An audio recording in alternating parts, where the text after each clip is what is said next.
Okay, I thought I'd show you guys how to make the filling for the peach pie. It's super easy.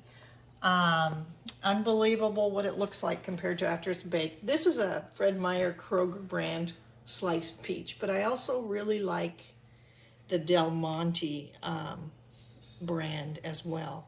But I get a sliced peach. I'm making 2 pies, so it's going to be 2 cans. One of these cans is about 28 ounces. So I take can 1, including the juice,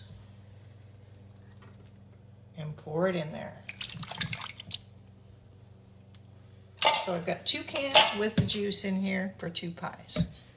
Now per pie, for thickening, I use a 1/2 cup per can of peaches. So I'm going to use one cup of flour for 2 pies.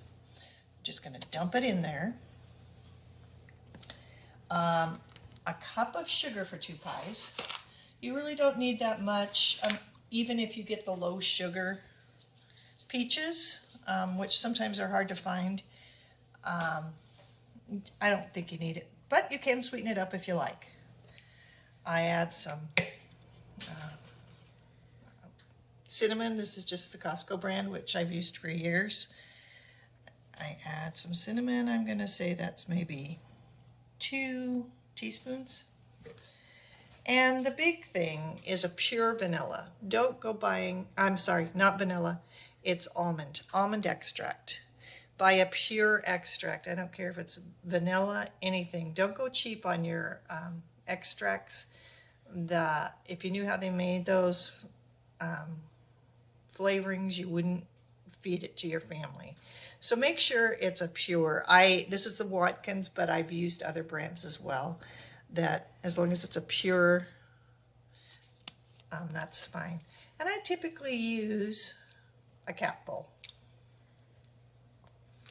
So what I've got in here for 2 pies, 2 cans of peaches with juice, a cup of sugar, a cup of flour, and about 2 teaspoons of cinnamon and a capful of pure almond extract. Now, I'm not going to lie, this does not look good when it's all mixed. It kind of doesn't look like that is going to, like, it's going to all mesh together right, but in the oven it turns out beautiful, and it smells great. That fresh almond is just really one of my favorite flavorings for cookies, and also in cherry pie. My dad told me many years ago that his mom used to can the peaches with the pits, and it gave it a natural almond flavor. So these are the 2 pie crusts I made earlier, if you caught the beginning of the video. At this point, I'm going to take this soupy peach mixture, pour half into each one. I just kind of eyeball it.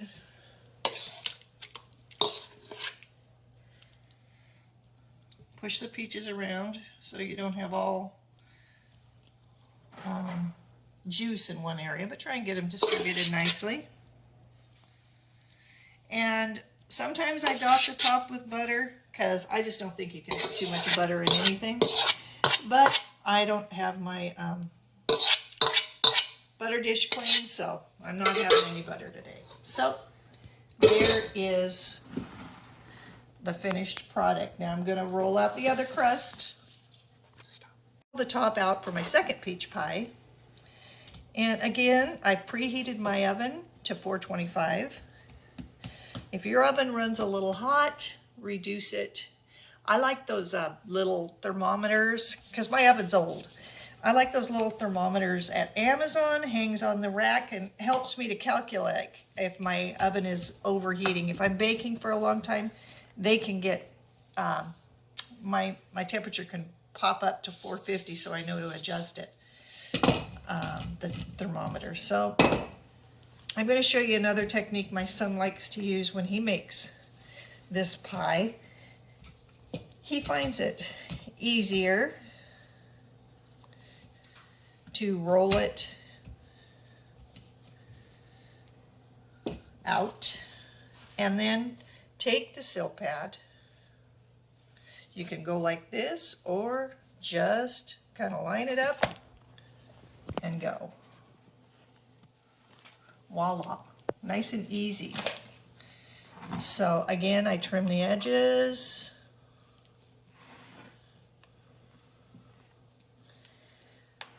Flute it, and then I'll put it in the 425 oven. Again, I really like a golden crust, so I'm kind of careful in the beginning. The first 20 minutes I cover it with foil. After that, 20 minutes, I look at it to see what the status is. Is it getting too brown? Is my oven too hot? Do I need to reduce the temperature or keep it covered? So it's kind of depends on your oven, but typically I then keep it covered for another, maybe 5 to 7 minutes. Have another check, and then bake it the last 10 or 15 minutes at the most, probably 10 minutes, uncovered. I keep an eye on it at that stage because I don't want anything to get overcooked. Okay, so this is fluted, and again, I'll put my famous S on there. And a little sugar, and we're off to the oven.